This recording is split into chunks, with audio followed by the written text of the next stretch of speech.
ମୁଁ ବାରମ୍ବାର ଯୋଗ ଦେଇକରି ନିଜକୁ ମୁଁ ଭାଗ୍ୟବାନ ମନେ କରୁଛି।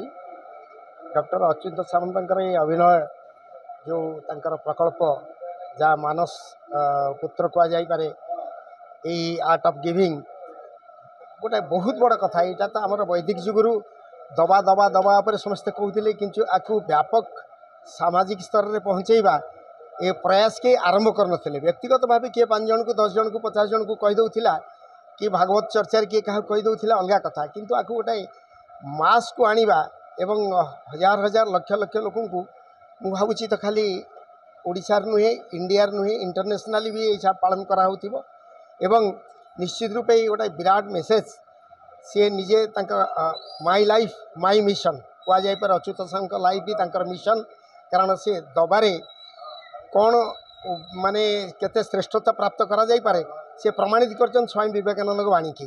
तेणु तांकर यही भाया मोहनीय कार्य भगवान करन हाथ को भगवान शक्ति सामर्थ्य दिंतु, ये आशीर्वाद प्रदान करंतु, जेमती जगत कल्याण पाई किंबा देशर राज्यर कल्याण पाई सतत प्रयासी होंतु एवं तांकर यात्रा चली एवं आगामी दिन चलिबो। भगवान तांको दीर्घायु करंतु, सताय करंतु एवं एभली शक्ति सामर्थ्य दिंतु, जेमती एभली भल भल जिनते तांकर मु जहाँ देखुली theme zero hunger, zero poverty, zero illiteracy, ये सब कार्यक्रम को ये छोटिया कथा नुहे, बहुत बड़ परिकल्पना।